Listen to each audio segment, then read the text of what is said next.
We will continue propagating and applying the guidelines issued by the NCCK, which require that politicians should not be allowed to address congregations while inside the church.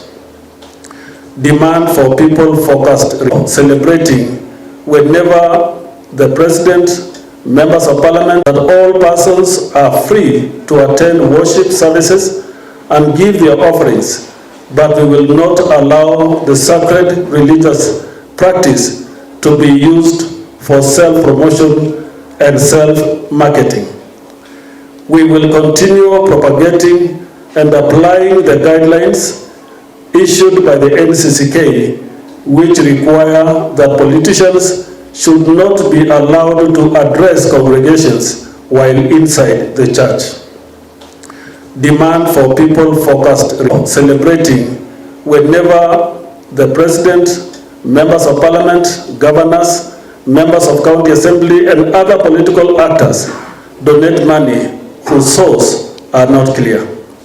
On our part, as a falsehood, we appeal to you, Kenyans, brothers and sisters, to seek the truth.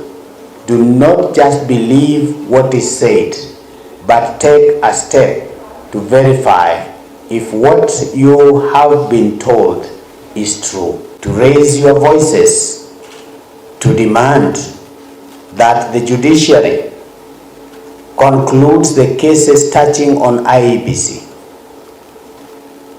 within the next 2 weeks. We must get back our democracy. Citizens, do not remain silent. Take every opportunity to demand that the implementation of SHIA or SHIF is suspended until all the necessary structures are put in place. Kenyans, as voters, to collect signatures and commence the processes of recalling the members of parliament who are not performing as per your requirements and demands. And as electorates, you are the employer, not the employee, not the servant of the members of parliament and other elected leaders. To demand that the judiciary concludes the cases touching on IEBC within the next 2 weeks. We must get back our democracy. Instead of representing the people, they have become spanner boys and girls carrying out the work of the executive. Instead of oversighting the executive, they are cheerleaders in oppressing the people. Instead of speaking for the people, they are making oppressive laws. This state is unsustainable. About 17 million Kenyans who attend their services regularly. So through our local churches, we are going to continue encouraging Kenyans to have hope, because there is a lot of depression that is affecting Kenyans. We'll also continue to support our, to speak from the pulpit, speak about justice and to preach to the people and to nurture their spiritual needs. Ask the pastors not to be intimidated. Just like the prophets of old, those who are guilty, they fear even their own shadow.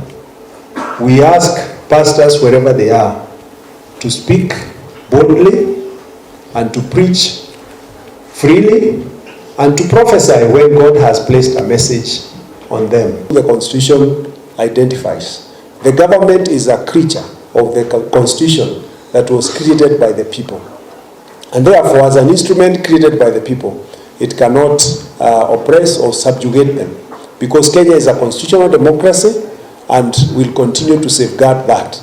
But that cannot be safeguarded by the church alone. The citizens are the bedrock of democracy. Every Kenyan, we want to tell every Kenyan, that they are born into the office of the citizen. We are born into it, and even when we live in it. Let us exercise the powers of the office of the citizen. One of them is to speak up. One of them is to stand up and be seen. One of them is to ensure. Is not going to be silenced. The church will point out the wrongs in the society. We are Kenyans. We are also leaders in this country. And so whenever it calls for our voice, we will raise our voices. And whenever it calls for our actions, we will also be involved in those actions. So we request all Kenyans to just remain on alert and read our pastoral letter that we have given to them, so that we make it clear